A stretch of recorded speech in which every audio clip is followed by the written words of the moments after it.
बिस्मिल्लाहिर्रहमानिर्रहीम, अस्सलाम वालेकुम। मुल्क भर में मानसून जोबन पर है और शिमाली इलाका जात खैबर पख्तूनख्वा और बलखसूस अगर जुड़वा शहरों इस्लामाबाद और रावलपिंडी की बात की जाए तो मूसलाधार बारिश का सिलसिला जो है वो वहां पर जारी है। आज सुबह से होने वाली बारिश ने इस्लामाबाद की सूरत हाल अबतर करके रख दी है। क्लाउड बर्स्ट के बाद जारी रहने वाले बारिश ने सैलाबी सूरत हाल पैदा कर दी है। पानी के मुख्तलिफ रैलों ने इस्लामाबाद में तबाही मचा रखी है। कई गाड़ियां इस मुंह रैलों में बह गई हैं। खास तौर पर इस्लामाबाद का सेक्टर E11 और D12 बुरी तरह से मुतासर हुए हैं। बड़ी मिकदार में पानी तय खानों और घरों में जमा हो गया है। 3 घंटों में 330 मिलीमीटर बारिश के बाद शहरी बेबसी की तस्वीर बने रहे। जगह जगह लोग इमदाद के लिए पुकारते रहे। एक तरफ तबाही मचती रही तो दूसरी तरफ नारा लई के दौरे पर निकले वज़ीर दाखिला शेख रशीद साहब ये दावा करते रहे कि वो हाई अलर्ट पर हैं। इसी दौरान E11 इस्लामाबाद में तहखाने में मौजूद माँ बेटा डूब कर जा बहक हो गए। अहले इलाका दुहाइयां देते रहे, इमदाद के लिए पुकारते रहे, मगर कोई भी इदारा यहाँ रेस्क्यू मदद को नहीं आया। अहले इलाका अपनी मदद आपके तहत बाल्टियों से पानी निकालते रहे। घरों से जो घर में चीजें मौजूद थी उनसे पानी निकालते रहे। इंतजामी मशीनरी पहुंची तो 3 घंटे बाद पहुंची। दूसरी जानिब हुकूमत ने सारा मुद्दा जो है वो अब निजी हाउसिंग सोसाइटीज पर डाल दिया है। वज़ीर आज़म की मुआविन खुसूसी मौक़िफ़ अपना रहे हैं कि गफलत बरतने पर निजी हाउसिंग सोसाइटी की इंतजामिया के खिलाफ अब कार्रवाई होगी। बारिश के सबब होने वाले शहरियों के नुकसान की अदायगी हाउसिंग सोसाइटी के मालिकान करेंगे। जबकि मजमूई तौर पर मानसून बारिशों की बात की जाए तो रावलपिंडी की नाला लई में इस वक्त जो है वो तुग़यानी आ चुकी है और सैलाब का खदशा मजीद बढ़ चुका है, जिसके बायस किसी भी हंगामी सूरत हाल से निपटने के लिए 111 ब्रिगेड तलब कर ली गई है। रावलपिंडी डैम भर खोल दिए गई और कोरंग नाले से दूर रहें। जुड़वा शहरों के अलावा खैबर पख्तूनख्वा में भी तूफानी बारिशों ने तबाही मचा रखी है। मर्दान में छतें और दीवारें गिरने से 2 बच्चे जाँ बहक हो चुके हैं। सबाबी में भी सैलाबी सूरत हाल पैदा हो चुकी है, जबकि महकमा मौसमियात ने मुल्क के मुख्तलिफ हिस्सों में आइंदा चंद रोज तक मूसलाधार बारिशों की पेशगोई जो है वो कर दी। सारी सूरत हाल पर बहुत से सवालात पैदा हो रहे हैं। खासतौर पर इस्लामाबाद में होने वाली जो तबाही अगर उसकी बात की जाए तो शहर इक़्तिदार की इंतजामिया की कारकर्दगी का तो आज पोल खुल गया है, ये कहें तो बिल्कुल गलत नहीं होगा। कराची की तरह इस्लामाबाद और रावलपिंडी के नदी नालों की सफाई भी नहीं हो सकी। इंतजामिया भी ऐसी हाई अलर्ट थी कि 20 मिनट में फंसी खातून और इसके बेटे को जो है वो बेसमेंट में वो जो खातून फंसी हुई थी और उसका जो बेटा था उसको बचाने कोई नहीं आया। जब उनकी मौत हो गई, शहरियों ने बेसमेंट का पानी निकाल लिया, तब जाकर 3 घंटे बाद इमदादी टीमें पहुंची। तो ये किस किस्म का हाई अलर्ट था कि लोग मुश्किल में हैं, वो पुकार रहे हैं इमदाद के लिए, मदद के लिए, और फिर 3 घंटे बाद अगर इमदादी टीमें पहुंचती तो पता नहीं वो शायद लाहौर से पहुंचनी थी, ये समझ जो है वो नहीं आ सका। इंतहाई संगीन किस्म के सवालात जन्म ले रहे हैं। पाकिस्तान की दारुल हुकूमत में ये सूरत हाल है तो बाकी शहरों इलाकों को तो छोड़ ही दीजिए। मानसून का मौसम है, बारिशों की पेश गोई है, तो यकीनन जो बारिशें हैं वो तमाम जगहों पर होने वाली हैं। क्या इंतजामात हैं, क्या तैयारियां हैं, क्या कर रहे हैं हम, इसी पर हम बात करेंगे। खासतौर पर आज इस्लामाबाद की हमें बात करनी है। हमजा शफका DC इस्लामाबाद हमारे साथ मौजूद हैं और इसके अलावा डॉक्टर रियासत DG मेट हैं, अब वो भी इस मौजू के ऊपर हमसे गुफ्तगू करेंगे। सबसे पहले हमजा मैं आपकी तरफ आना चाहूंगी। सुबह से बारिश जारी रही, इंतजामिया दावे करती रही, शेख रशीद साहब को भी अगर हम ले लें कि हाई अलर्ट पर हैं, हाई अलर्ट पर हैं, लोग मदद के लिए पुकारते रहे। 3 घंटे बाद जो है वो मदद पहुंचती है और फिर हम देखते हैं कि E11 में 2 जानें ज़ाया हो जाती हैं। तो क्यों इतना रिस्पॉन्स टाइम क्यों लेट था? बिस्मिल्लाहिर्रहमानिर्रहीम। नहीं, ये कहना मुनासिब नहीं होगा। इस्लामाबाद के अंदर जो प्रेडिक्शंस थी रेन की वो तो 1 महीने से आ रही थी और लेकिन पिछले हफ्ते उस तरह बारिशें नहीं हो सकी, उससे पिछले उस तरह बारिशें नहीं होती रही जैसे प्रेडिक्शंस आती रहती हैं। तो वो इस प्रेडिक्शंस के मुताबिक हमने अपनी प्लानिंग पूरी की गई थी। इस जो वाकया हुआ है, इस वाकये के अंदर भी ये बताना बहुत जरूरी है कि इस वाकये के अंदर 2 बंदे जो सामने वाली बिल्डिंग में स्टक थे उनको भी रेस्क्यू किया गया और इसी फैमिली में जिसमें अनफॉर्चुनेटली डेथ्स हुई, इसी फैमिली के बाकी लोगों को रेस्क्यू जो है वो रेस्क्यू 1122 ने किया और वो जितनी जल्दी हो सकता है वहां पर पहुंचे थे। जहां तक आपने ये बात की है कि लेट हुए, ये जो सफोकेशन होती है ये तो 30 से 40 सेकंड्स के अंदर का सारा वाकया होता है। पूरे इस्लामाबाद के अंदर अगर आप देखें तो पूरा इस्लामाबाद इससे मुतासर नहीं हुआ। सिर्फ इस्लामाबाद के अंदर एक प्राइवेट इंतजामिया, एक सोसाइटी की इंतजामिया और उस प्राइवेट सोसाइटी की इंतजामिया के अंदर भी एक रोड के ऊपर ये सारा सान्या हुआ है और उसकी वजह यही है कि कुछ नाला ओवरफ्लो कर गया, बारिश भी ज्यादा थी, कुछ लोगों की बिल्डिंग्स जो हैं वो भी सही तरह से नहीं बनी हुई थी, जो वॉल रिटेनिंग वॉल टूटी है اس میں سیمنٹ بھی نہیں لگا ہوا تھا اور اسی لیے اس کو آڈٹ بھی کیا جا رہا ہے, اس پہ انکوائری بھی نافذ کر دی گئی ہے, اور جو بھی ذمہ دار بارش ہو جانا یا کلاؤڈ برسٹ ہو جانا, حمزہ یہ باتیں بالکل ہمیں سمجھ میں آتی ہیں, لیکن اب ہم دیکھ رہے ہیں کہ انتظامیہ جو ہے وہ شاید جان چھڑانے کی کوشش کر رہی ہے. سارا مدعا نجی ہاؤسنگ سوسائٹیز پر ڈالا جا رہا ہے, چاہے اگر نجی ہاؤسنگ سوسائٹیز ہیں یا تجاوزات ہیں, اگر اس چیز پہ بھی مدعا ڈالا جائے تو یہ بھی ایونچولی کام تو حکومت نہیں کرنا تھا نا. اب نقصان ہو جائے اس کے بعد ہمیں خیال آتا ہے اگر تجاوزات تھے, نجی ہاؤسنگ سوسائٹی کی پلاننگ درست نہیں تھی, تو اس کے اوپر بھی تو کام حکومت کو ہی کرنا تھا نا. دیکھیں, نالوں کی صفائی کی جہاں تک بات ہے, یہ جو ٹورینشل فلڈز آئے ہیں یا اس کو کلاؤڈ برسٹ کہہ لیں, انتظامیہ ہم اس کو کلاؤڈ برسٹ کہتے ہیں, میٹ والے کہتے ہیں جی یہ ٹورینشل رینز ہیں, what ever the term is, بارش زیادہ ہوئی ہے. اس میں یہ جو فلڈ ہوا ہے یہ صفائی کی وجہ سے نہیں ہوا, یہ ایک مسکنسیپشن کی جا رہی ہے کہ یہ صفائی کی وجہ سے نالا تو سارے صاف کیے گئے ہیں, اور دوسرا یہ بھی مسکنسیپشن ہے کہ پورا اسلام آباد درم بھرم ہو گیا. نہیں, ایسی بات نہیں ہے. ایک ہی نالا ہے اور اس کی بھی 24 آورز پہلے صفائی ہوئی ہے, اور اسی نالے کے ساتھ ایک پرائیویٹ ہاؤسنگ سوسائٹی کے اندر ایک ہی روڈ پہ یہ سارا واقعہ ہوا ہے. لیکن قطعی طور پہ اس کا مطلب یہ نہیں کہ ہم سب اپنے آپ کو ایبزارو کر رہے ہیں یا ہم کہہ رہے ہیں کہ نہیں ہے. یہ ایک انفارچونیٹ واقعہ ہوا ہے, کلیمٹی ہوئی ہے, اس پہ انکوائری بھی ہوئی ہے, جو بھی ذمہ دار ہوں گے ان کے خلاف ایکشن بھی ہوگا. جن کا نقصان ہوا ہے ان کے لیے بھی ہم نے ہاؤسنگ سوسائٹی کو کہا ہے کہ جی آپ ان کا نقصان بھی پے کریں. اصل ایشو یہ ہے کہ یہ جو نالا ہے یہ پرائیویٹ پراپرٹی ہے, اور اس نالے کے اوپر لوگوں نے کنسٹرکشنز کی ہوئی ہیں, وہ انکروچمنٹس نہیں ہیں, وہ پرائیویٹ پراپرٹی کے اوپر کنسٹرکشنز ہیں. اب وہ ان کو ریموو ہونا چاہیے, اور اسی کے لیے ہم نے پروسیس بھی سٹارٹ کر دیا ہے. امید ہے کہ ابھی تو اب ہم نے اس کے ٹیمپرری میجرز لے لیے ہوئے ہیں, اب اگر دوبارہ بھی اس میں پانی آتا ہے تو انشاءاللہ اس سے پہلے ہم نے اس کے اندر وہ یہ تجاوزات کی جو بات ہے وہ تو جب ہٹیں گے تب ہٹیں گے. آپ سوسائٹیز کی پلاننگ بھی ٹھیک نہیں ہے, وہ بھی وقت کے ساتھ ساتھ ہی ہوگا, لیکن بارشیں تو نہیں رک رہی. ہمیں تو اپنے سورسز سے یہ پتہ چلا ہے حمزہ صاحب کی بارشیں جو ہیں وہ ابھی موسلادھار بارشیں ہیں اور کچھ دن تک ہوتی رہیں گی. تو دوبارہ اس طرح کی صورتحال پیدا نہ ہو, کیونکہ آج اتنی زیادہ بارش کے بعد صورتحال اتنی گھمبیر ہو گئی ہے, اس کے لیے کیا ہنگامی طور پر انتظامات آپ لوگ کر رہے ہیں؟ اسلام آباد کے اندر جیسا میں نے آپ کو بتایا کہ 60 سے زیادہ نالاز بھی ہیں, اس کے علاوہ 2 بڑے ریورز بھی ہیں, راول ڈیم بھی ہے, اسمبلی ڈیم بھی ہے. ہر جگہ پر ہمارے کچھ ولنریبل پوائنٹس بھی ہیں. ان سے نمٹنے کے لیے ہم نے آلریڈی یہ جو ایریاز ہیں, 3 ایریاز جہاں پہ آج بھی فلڈنگ ہوئی ہے, ان کو ہم سیل کر چکے ہوئے ہیں. تمام کچی وادیوں کو بھی ہم ایوکشن کا نوٹس دے چکے ہوئے ہیں, ایڈوائزری ہم جاری کر چکے ہوئے ہیں. تمام دریاؤں کے اوپر ہم 144 نافذ کر چکے ہیں, اور اس کے ارد گرد جتنی آبادیاں ان کو ہم ایوکٹ کرا رہے ہیں. جو ہمارے سرکاری سکولز ہیں ان کو ہم نے ٹیمپرری ری ہیبلیٹیشن سینٹرز اناؤنس کر دیا, اور جو لوگوں کو ایوکٹ کیا جا رہا ہے ان کو ٹیمپرری وہاں پہ اسٹیشن کر رہے ہیں.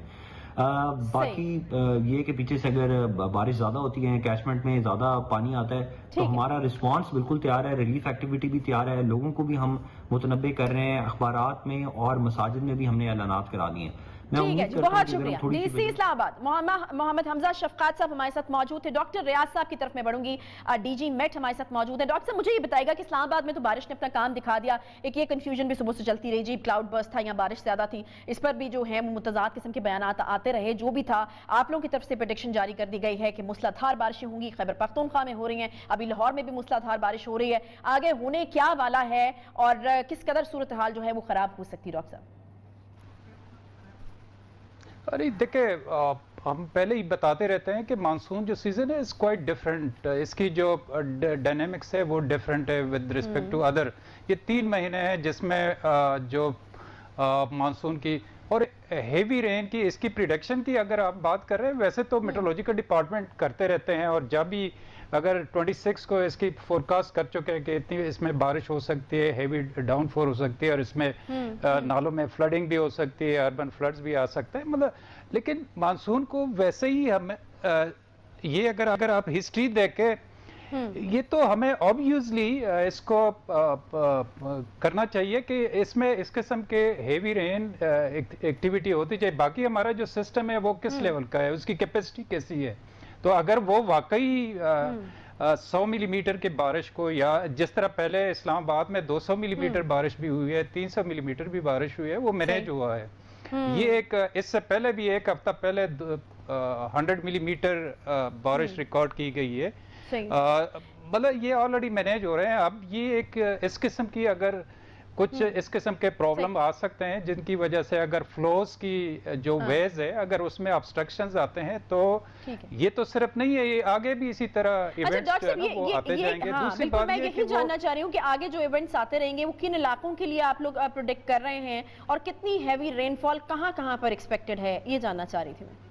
देखिए अभी तो ये इस वक्त जो स्पेल है वो तो कंटिन्यू 2 दिन मजीद कंटिन्यू रहेगा, और जिसमें सिर्फ इस्लामाबाद में नहीं है, बाकी जो पंजाब के दीगर हिस्से है जिसमें लाहौर है, गुजरावाला डिवीज़न है, सरगोदा है, KPK को चला के हैं, इसमें हज़ारा कोहिस्तान डिवीज़न है, कश्मीर है, ये स्पेसिफिकली ये एरियाज़ है यहाँ पे हेवी रेन की एक्टिविटी आगे कंटिन्यू रहेगी।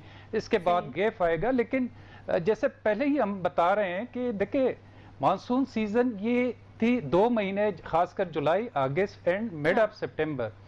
इसमें तो मैं नेक्स्ट ईयर के लिए मैं अभी बता रहा हूँ कि आगे भी मानसून होगा, इसमें इस किस्म के इवेंट्स आएंगे, इसमें 200 मिलीमीटर बारिश 24 आवर में हो सकता है, 300 मिलीमीटर भी हो सकता है। लेकिन सवाल वही है डॉक्टर साहब कि वो मैनेज हो जाएंगे या फिर आपको लगता है कि कहीं सैलाबी सूरत हाल पैदा भी हो सकती है?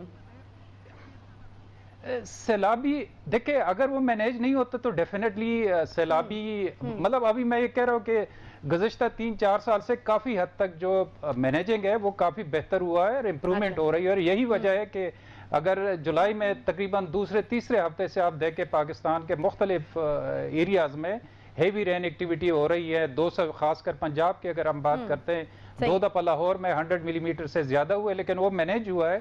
सिमिलरली फैसलाबाद में हुआ है, गुजरावाला और सियालकोट में वो ऑलरेडी मैनेज हुआ है। इस्लामाबाद में दो इवेंट्स 100 मिलीमीटर से ज़्यादा रिकॉर्ड की गई है, जो भी वो मैनेज हुआ है। लेकिन असल जो चीज़ है वो यही है कि कुछ प्रॉब्लम ऐसे इंटरवेंशंस है जिसकी वजह से जो फ्लो वेज हैं वो डिस्टर्ब हो रहे हैं या उसमें ऑब्स्ट्रक्शंस हो रही हैं, तो वो अगर इस किस्म के इंटरवेंशंस रहेंगे तो वो डेफिनेटली आगे इससे फ्रीक्वेंटली इस किस्म के प्रॉब्लम्स जो है ना वो जनरेट हो सकते हैं। ठीक है जी, बहुत शुक्रिया डॉक्टर रियाज जी। जी जी जी जी जी जी डॉक्टर कंप्लीट। बारिश अभी जिस तरह रिकॉर्ड किया गया ये 300 मिलीमीटर नहीं है, अभी 120 और 25 के दरमियान जो है ना जो मैक्सिमम रेन रिकॉर्ड की गई है। ठीक है जी, बहुत शुक्रिया डॉक्टर रियाज साहब, DG मेट। वो ये कह रहे हैं कि एक्सपेक्टेशंस हैवी रेनफॉल्स की हैं, मैनेजमेंट जो है उसके ऊपर काम करने की ज़रूरत है, उसके ऊपर तवज्जो देने की ज़रूरत है। वो कह रहे हैं कि पिछले 3-4 साल में बेहतर मैनेजमेंट जो है वो हुई है। अगर हम अभी भी इस चीज़ को मैनेज कर लेंगे तो फिर जो है वो इस तरह की सूरत हाल या फिर सैलाबी सूरत हाल जो है उससे हम 2-4 नहीं होंगे। एक छोटा सा यहाँ पर क्विकली ब्रेक लेना है, ब्रेक के बाद वापस आते हैं, साथ रहिए।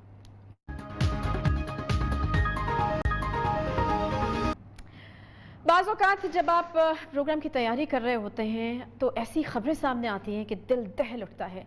एक अजीब सी कैफियत होती है कि हमारे मुआशरे में ऐसा कौन सा गुनाह या जुर्म है जो नहीं होता। तरक्की याफ्ता ममालिक नए तजर्बात के ज़रिए नई दरियाफ्तों की खोज में हैं, और हम बतौर पाकिस्तानी मुआशरा हमारी ये कोशिश है कि कोई ऐसा जुर्म करें जो पहले से मौजूद ना हो। दुनिया टेक्नोलॉजी में जद्दत लाने के लिए कोशा है और हम मुआशरे में घिनौने से घुनौना जुर्म मुतारिफ करवाने में। आज कराची कोरंगी ज़मान टाउन में अलल सुबह एक और नन्ही बिनते हवा माहम को किसी दरिंदे ने ज्यादती के बाद कत्ल करके कचरा कुंडी में फेंक दिया। लाश की तला मिली तो पुलिस और रेस्क्यू वर्कर्स मौके पर पहुंच गए और इसे ज़ाब्ते की कार्रवाई के लिए जिन्हें अस्पताल मुंतकिल किया। बच्ची की पोस्टमार्टम रिपोर्ट सामने आई तो पता चला कि 6 साला माहम से जिनसी ज्यादती भी हुई और माहम को नाक और मुंह बंद करके कत्ल किया गया। कत्ल के दौरान ही जोर लगाने से गर्दन की हड्डी भी टूटी है। ज्यादती के दौरान इसे बदतरीन तशद्दुद का निशाना भी बनाया गया। अहले खाना के मुताबिक बच्ची रात को गुम हुई तो पुलिस को ज़मान टाउन थाने में गुमशुदगी के बारे में बर वक्त मुतला किया गया, मगर बदकिस्मती से पुलिस ने बच्ची को ढूंढने में किसी किस्म की दिलचस्पी का मुजाहरा उस वक्त नहीं किया और वाक़े के बाद महज उस मकाम पर गश्त करके पुलिस एहलकार वापस चले गए। एहलकारों ने किसी से कुछ पूछगिछ नहीं की और ना ही किसी को हिरासत में लिया। इलाका मकीनों का यह कहना है कि अगर पुलिस थोड़ी बहुत भी माहम की बाजियाबी के लिए दिलचस्पी का मुजाहरा करती तो शायद सूरत हाल इससे मुख्तलिफ हो सकती थी, मगर पुलिस हुकाम का कहना है कि वाक़े के बाद तलाश शुरू कर दी गई थी, लेकिन बदकिस्मती से माहम के बारे में कोई इत्तला नहीं मिल सकी थी। जिस मकाम से माहम अगवा की गई और जिस मकाम से लाश मिली है, अतराफ में कोशिश की जा रही है कि CCTV फुटेजेस मिल सकें और अब मजीद तहकीकात भी की जा रही है। हमारे मुआशरे में बिनते हवा मुसलसल ज्यादती और कत्ल का शिकार हो रही है। क्या कभी किसी ने सोचा कि हमारे मुआशरे में दिन ब दिन परेशानियों का और बीमारियों का इजाफा क्यों हो रहा है, हम परेशानियों और बीमारियों का शिकार क्यों हो रहे हैं, या हमारा मुआशरा जो दिन ब दिन आफात का शिकार क्यों हो रहा है? क्योंकि जिस तरह की जराइम और गुनाह हम कर रहे हैं ना, وہ شاید ہم سے پہلے قوموں نے بھی اس دنیا میں نہ کی ہوں، اور شاید جرم کے بدلے سزا اور جزا کا مؤثر نظام نہ ہونا بھی ایک بہت بڑی وجہ ہے اس کی۔ ہمارے ساتھ اسی مدعے پر گفتگو کرنے کے لیے ماہم کے والد تھے ہمارے ساتھ، لیکن وہ آئی جی صاحب وہاں پر پہنچے ہیں، وہ ملاقات میں مصروف ہیں۔ سالم بنی صاحب نے ہمیں جوائن کر لیا ہے، سماجی کارکن ہے، بہت شکریہ سالم بنی صاحب۔ سالم بنی صاحب، مجھے تو اب سمجھ بھی نہیں آتی کہ اس طرح کے واقعات کے اوپر سوال کیا پوچھا جائے۔ مجھے لگتا ہے کہ شاید ہم اس پر بات کر کے اس کو ہائی لائٹ کر کے اس کو بتا کے تھک جائیں گے، لیکن مجھے تو سمجھ نہیں آ رہی سالم بنی صاحب کہ یہ واقعات، یہ ناسور تو تھمنے کا نام ہی نہیں لے رہا۔ ایگزیکٹلی عائشہ بہن، ایسا ہی ہے۔ افسوس کی بات کہ ایسے واقعات ہوتے رہتے ہیں، ہم کیمروں کے آگے بیٹھتے ہیں اور افسوس کر لیتے ہیں۔ یقیناً ہم یہی کر سکتے ہیں کیونکہ وہ قانون، وہ نظام، وہ چیزیں جس سے یہ چیز کی روک تھام ہو سکتی ہے، وہ ہمارے ہاتھوں میں نہیں دی گئی ہے۔ اگر ہمارے ہاتھوں میں دی گئی ہو تو میرا خیال ہے بہت بہتری ہم لے آئیں، لیکن جن کے ہاتھوں میں ہے، اگر پولیس یہ کہہ رہی ہے کہ ہم نے ڈھونڈنے کی کوشش کی، اس سے پوچھیں آپ کے پاس کون سا طریقہ کار ہے کہ آپ نے ڈھونڈا، کیا طریقہ آپ نے اپنایا، کس طریقے۔ دیکھیں، جب بھی بچے یا بچی اس طریقے سے اغوا ہوتے ہیں، وہ قریب ترین جگہوں پہ ہی ہوتے ہیں، جو واردات ہوتی ہے قریب ترین جگہوں پہ ہوتی ہے عموماً۔ اچھا، اغوا کار بھی جب مارتا ہے وہ کوئی اور نہیں ہوتا، وہ ہوتا ہے جس کو گھر والے جان رہے ہوتے ہیں۔ وہ مارتا کیوں ہے؟ وہ مارتا اس لیے ہے کہ اس کے پاس پہچان ہوتی ہے اس بچے یا بچی کے پاس، تو وہ اس پہچان کو ختم کرنے کے لیے اپنا گھنونا اور گندا کام کر کے اپنے آپ کو عزت دار بتانے کے لیے اس بچے یا بچی کی جو ہے نا آنکھیں بند کر دیتا ہے وہ۔ تو پولیس کے پاس کوئی نہ ایسا نظام تھا، نہ ہے، نہ آگے کچھ ایسا مجھے نظر آ رہا ہے، سوائے اس کے کہ لواحقین آ جائیں، سڑکیں بلاک کر دیں، شور شرابہ کریں، ہنگامہ کریں، تو پولیس کے اعلیٰ افسران آئیں، افسوس کریں، ان کے منہ میں لولی پاپ دے کر کے چلے جائیں، اور اس کے بعد اگلے واقعات کے جو ہے نا یہ انتظار کرتے ہیں۔ بڑا ٹپیکل قسم کا سوال ہے کہ اب کرنا کیا چاہیے، ہونا کیا چاہیے۔ آپ نے کہا کہ یہ جو سسٹم ہے یہ ٹھیک نہیں ہے، یا پھر یہ ہمارے ہاتھ میں نہیں ہے، ہمارے ہاتھ میں ہوتا تو ہم یہ کر لیتے وہ کر لیتے، لیکن مجھے یہ بتائیے گا کہ اگر یہ سسٹم تو راتوں رات ٹھیک نہیں ہو سکتا تو پھر کیا کیا جائے؟ کیا لوگ اپنی بیٹیوں کو گھر سے باہر نکالنا جو ہے وہ بند کر دیں، گھروں میں قید کر لیں؟ کریں کیا؟ آپ نور مقدم کا کیس دیکھ لیں، آپ بیاہی ہوئی خواتین کا کیس دیکھ لیں جو اپنے شوہروں کے ہاتھوں تشدد یا قتل کا نشانہ بنتی ہیں، آپ چھوٹی چھوٹی معصوم بچیاں دیکھ لیں، یا آپ قبر میں جن عورتوں کی بے حرمتی ہوتی ہے وہ دیکھ لیں، تو عورت تو کہیں پہ بھی جو ہے وہ اس طریقے سے محفوظ نہیں ہے، نہ چھوٹی بچی محفوظ ہے، نہ پردہ دار محفوظ ہے، نہ جو ہے کسی بھی کلاس سے عورت کا تعلق ہو وہ محفوظ نہیں ہے۔ تو کیا جائے؟ کیا خواتین کے گھر سے باہر نکلنے پر پابندی لگا دی جائے؟ نہیں، بالکل ایسا نہیں ہونا چاہیے۔ مجھے یہ بتائیں، جتنے واقعات آپ نے بتائے اس میں کتنی سزائیں ہوئی، کتنے لوگوں کو سزائیں دی گئی ہیں، کون سا نظام ہے ہمارے پاس سزا کا؟ پولیس کو جب تک پریشرائز نہ کیا جائے، یہ تو اب تھوڑی سختی ہوئی ہے تو پھر جیسے تیسے کر کے یہ ایف آئی آر درج کر دیتے گمشدہ بچوں کی، ادروائز تو ایف آئی آر درج نہیں کرتے تھے۔ یہ ایف آئی آر درج کرانے کے لیے بھی ان کو پیسے دینے ہوتے تھے۔ اور رہی بات کیا کیا جائے، بہت آسان طریقہ ہے، جرم دنیا میں ہے مگر اس دنیا میں سزائیں دی جاتی ہیں، جن سزاؤں کا خوف ہوتا ہے، لوگ اس خوف سے ان چیزوں سے پیچھے ہٹتے ہیں۔ لیکن افسوس کہ ہمارے یہاں نہ سزائیں دی جاتی ہیں، نہ پھر کوئی پیچھے ہٹتا ہے۔ آئے دن ایسے واقعات سامنے آتے ہیں۔ ہمارا میڈیا مہربانی جب بھی آواز اٹھا دے کسی کی تو اس پہ کام ہو جاتا ہے، قانون بھی بننا شروع ہو جاتے ہیں، نظام بھی بننا شروع ہو جاتے ہیں۔ پھر میڈیا جب کوئی چیز کو دبا دیتا ہے یا نہیں لاتا، کسی اور سیاسی چکروں میں لگا ہوتا ہے، تو پھر یہ ایسی چیزیں ہونا شروع ہو جاتی ہیں۔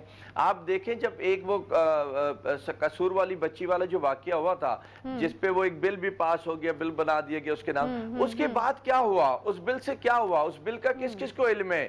آپ میرے ساتھ ابھی چلے علاقے تھانے میں، اس کو بتائیں وہ جو بل پاس ہوا ہے اس میں کیا ہو رہا ہے، کیسے ہو رہا ہے، کیا کیا جا سکتا ہے، ہمارا بچہ کھو گیا، تو ان تھانے والوں کو نہیں پتا، لواحقین کو پھر کیسے پتا ہوگا؟ کون کام کرے گا؟ اور جرم کرنے والوں کو کیسے پتا ہوگا؟ اویئرنیس نہیں ہے، جرم کرنے والوں کو کیسے پتا ہوگا کہ اگر وہ یہ جرم کریں گے تو وہ کس قسم کے انجام سے دوچار ہو سکتے ہیں؟ بل جتنے مرضی لے آئیں، قانون جتنے مرضی بنا لیں، بہت شکریہ سالم بنی صاحب، لیکن جب تک امپلیمنٹیشن اس کے اوپر نہیں ہوگا تو کوئی فائدہ نہیں ہے۔ سزا اور جزا کا نظام جب تک سوسائٹی میں نہیں ہوگا، سزا کا خوف نہیں ہوگا، جرم نہیں تھمے گا، جرم نہیں رکے گا۔ پاکستان سمیت دنیا بھر میں آج ہی ہیپاٹائٹس سے آگاہی اور بچاؤ کا عالمی دن منایا جا رہا ہے۔ اسی کے اوپر ہمیں بات کرنی، چھوٹا سا بریک لیں گے، بریک کے بعد واپس آتے ہیں، ساتھ رہیے۔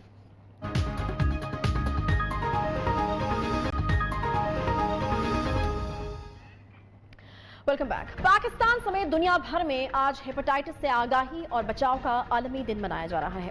हेपेटाइटिस का शुमार उन मूजी बीमारियों में होता है जिनके सबब दुनिया भर में सबसे ज्यादा अमवात रिकॉर्ड होती हैं।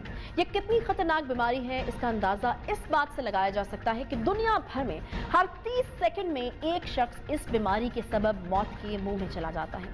अक़वाम मुत्तहिदा के मुताबिक दुनिया भर में तकरीबन 35 करोड़ अफराद इस मूजी मर्ज में मुब्तला हैं, जबकि सालाना 1.4 मिलियन यानी 14 लाख अफराद जिंदगी की बाजी हार रहे हैं।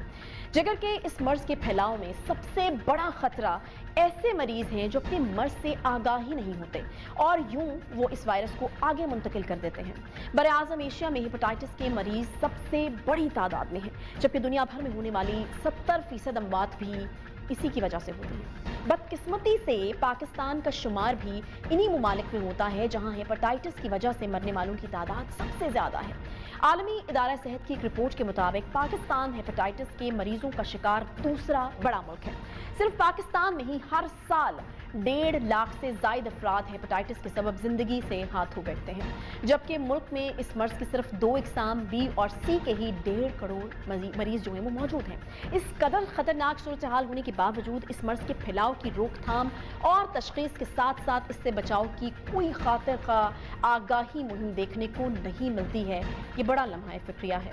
इसी हवाले से हम आज बात करेंगे और जानेंगे कि आखिर ये फैलती कैसे है और पाकिस्तान इसके खिलाफ अब तक कोई मौसर हिकमत अमली क्यों नहीं बना सका। आखिर किस तरह इसका मुकाबला जो है वो किया जा सकता है। हमारे साथ मौजूद हैं जी डॉक्टर आरिफ महमूद सिद्दीकी साहब, PKLI में ये कंसल्टेंट हैं गैस्ट्रोएंट्रोलॉजी के। बहुत शुक्रिया डॉक्टर साहब, प्रोग्राम में आपको खुशामदीद कहते हैं।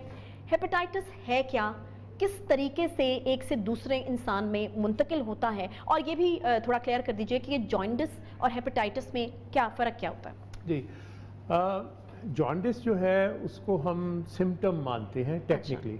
जिस तरह फीवर या बुखार एक सिम्टम होता है, एक डिजीज़ नहीं होती। फिर उसको मालूम करना होता है कि वो टाइफाइड है या मलेरिया है या कौन सा बुखार है। इसी तरह जॉन्डिस हमारे लिए एक सिम्टम है। आंखों के और जल्द के पीलेपन को हम जॉन्डिस कहते हैं। सही है।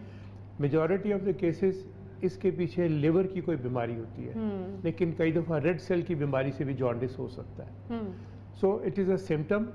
Hepatitis on the other hand जिगर की सोजिश को कहते हैं, या बहुत सारी जिगर की बीमारियों को हेपेटाइटिस बोला जाता है।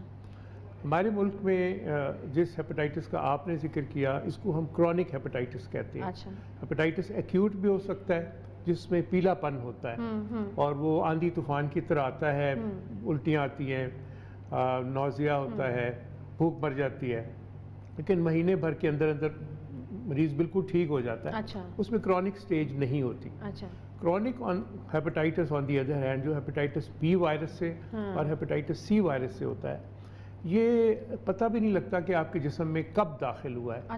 और ये बरसों एसिम्प्टोमेटिक रहता है। जैसे आपने भी अपने इंट्रो में कहा है कि जो इसमें तल्ख बात ये है कि सिम्टम कोई नहीं है। ठीक है, एसिम्प्टोमेटिक तो वो रहता है, लेकिन मुझे ये बताइए कि वो नुकसान या डैमेज कितना कर रहा होता है?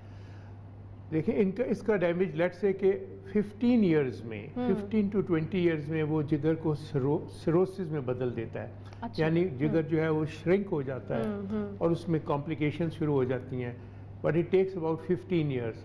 15 साल मरीज को तकरीबन कोई सिम्टम नहीं होता और उसमें वो सफ़र भी करता रहता है और बीमारी के फैलने का भी मौका। अच्छा डॉक्टर साहब, हमारे यहाँ बड़ी अनफॉर्चुनेट किस्म की बात यह है कि कोई आगाही नहीं है, कोई इस तरह की कैंपेन्स नहीं चलती और इतनी बड़ी तादाद मरीजों की लोग इससे जान से जा रहे हैं। मुझे बताइएगा कि ये इसका फैलाव किस तरह से होता है, एक से दूसरे इंसान में किस तरह से मुंतकिल होता है और क्या एहतियाती तदाबीर जो हैं वो लेनी चाहिए? इसमें एक मिसकंसेप्शन जो है वो ये है कि जी गंदे खाने और गंदे पानी से ये हेपेटाइटिस नहीं। गंदे पानी और खाने से टाइफाइड हो सकता है, एक्यूट हेपेटाइटिस हो सकता है, लेकिन ये क्रॉनिक हेपेटाइटिस जिसकी हम बात कर रहे हैं ये गंदे खाने से या आलूदा पानी से नहीं होता, बल्कि पेशेंट का ब्लड या बॉडी फ्लूइड किसी और पेशेंट के अंदर मुंतकिल हो जाए। ऊपर लेट से कि छींटे गिरने से ये नहीं होगा, लेकिन अगर वो इंजेक्ट हो जाए, मसलन जो हमारी कौम को बहुत ताकत के टीके लगवाने का शौक है, एक टीका लगाया, उस आदमी को भी नहीं पता था, डॉक्टर को भी नहीं पता था कि उसको हेपेटाइटिस सी है। वो उसकी सिरिंज की नीडल आलूदा हो गई, आपने सिरिंज वेस्ट नहीं किया, उसी सिरिंज से अगले मरीज को इंजेक्शन लगा दिया और ऐसे होता है। तो वो ब्लड पेशेंट का हेल्दी आदमी में मुंतकिल हो एंड दिस गया। इज द ओनली रीजन आप ये कह रहे हैं नहीं, या आप नहीं, कुछ बहुत सारे और भी अच्छा हैं। और भी हैं? मसलन ड्यूरिंग प्रेगनेंसी अच्छा बच्चे और माँ का जो माँ का ब्लड और बॉडी फ्लूइड्स हैं वो बच्चे के साथ होते मुंतकिल हैं, होते हैं। उसमें भी हो जाता है। फिर ये शेव करने का सिलसिला है। लेकिन ये छूती बीमारी उस तरह से नहीं है, यहाँ नहीं। साथ खाने से एक बर्तन जी में नहीं, इस जी तरह से तो हाँ। नहीं है। तो इस तरह अगर आप हेपेटाइटिस सी या बी का कोई पेशेंट है, उसका खाना अलहदा करने की ज़रूरत नहीं, अच्छा उसके बर्तन अलहदा करने की सही। ज़रूरत नहीं, उसकी ज़िंदगी जीरन नहीं बनानी चाहिए। सही लेकिन बार्बर्स, ब्यूटिशियंस, क्वैक्स, डॉक्टर्स अगर सिरिंजेस ना वो चेंज करें, अगर अपने इंस्ट्रूमेंट्स ठीक तरह ना धोएं, सही है। ब्लड बैंक्स, ये जो है ये ज़्यादा मौजब बना है हेपेटाइटिस के फैलने का। ये बड़ी खतरनाक आपने डॉक्टर साहब बात बताई कि ये सिम्टोमेटिक रहता है, जी। ये खामोश किस्म का कातिल अगर इसको कहा जाए। जी। कुछ तो सिम्टम्स ऐसे होते होंगे कि बंदा खुद आइडेंटिफाई कर सके कि बीमारी में इसमें मुब्तला हो चुका है। जी जी, उसमें ना वो सिम्टम्स सारे नॉन स्पेसिफिक होते हैं। अच्छा। फॉर एग्जांपल फटीग, जोड़ों में दर्द, हेडेक का रहना। अब ये तो हर बिल्कुल शख्स नॉर्मल सी को चीजें हैं जो हर दूसरा हाँ। बंदा कंप्लेन कर रहा तो होता है। अगर मैं ये हाँ। सारे करूं और सब लोग डर के मारे कि मुझे हेपेटाइटिस ना हो, लेकिन ये रिकमेंडेड है कि ख़ास तौर पे वो लोग जिनकी फैमिली में हेपेटाइटिस के पेशेंट्स हैं, वो लोग या जो हाई रिस्क जॉब्स कर रहे हैं, जैसे डॉक्टर्स हैं, डेंटिस्ट हैं, नर्सेज हैं, सही है। पैरामेडिकल स्टाफ हैं, लैब में काम करने वाले लोग हैं, बार्बर्स हैं, ब्यूटिशियंस हैं, इनको तो बड़ी रेगुलर स्क्रीनिंग अपनी करवानी चाहिए। सही। हेपेटाइटिस बी और सी का टेस्ट मार्केट से भी बड़ा सस्ता हो जाता है, जो ठीक है। प्रिलिमिनरी टेस्ट है। इसके अलावा जिसको भी कोई शक है वो ज़रूर टेस्ट करवाए। वो मैं इसलिए कह रहा हूँ कि हेपेटाइटिस अब डरने वाली बीमारी नहीं है अगर इसको हम अच्छा। जल्दी कैच कर लें। ठीक है। इसकी टैबलेट से इलाज होता है। तो हेपेटाइटिस बी का भी, हेपेटाइटिस सी का भी टैबलेट्स महंगी भी नहीं है, टैबलेट्स के लंबे चौड़े साइड इफ़ेक्ट्स भी नहीं हैं, और हेपेटाइटिस सी की तो एक फाइनाइट सी ट्रीटमेंट है, ठीक 3 है। to 6 months, सही। और आप पेशेंट को ठीक कर सकते हैं। हाँ। सो कम फॉरवर्ड और अपने टेस्ट करवाएं। लेकिन डॉक्टर साहब आप ये तो मानते हैं कि हमारे यहाँ जो है वो आगाही इसके हवाले से बिल्कुल नहीं है और इसके हवाले से कैंपेन्स मजीद होनी चाहिए। बिल्कुल होनी चाहिए। ठीक। आगाही है लेकिन सफिशिएंट नहीं है। सफिशिएंट नहीं है। इट ठीक है। Has to spread more. बहुत शुक्रिया डॉक्टर आरिफ महमूद सिद्दीकी साहब हमारे साथ मौजूद थे। बड़ी इंफॉर्मेटिव किस्म की जो इन्फॉर्मेशन है वो हम तक पहुंचाई है। अवेयरनेस नहीं है, अवेयरनेस होनी चाहिए और एहतियात भी यकीनन जो है वो लाजिम है। इसके साथ ही प्रोग्राम का वक्त जो है वो यहाँ पर ख़त्म होता है। इंशाल्लाह आपसे कल मुलाकात होगी। ख्याल रखिए अपना। अल्लाह हाफ़िज़।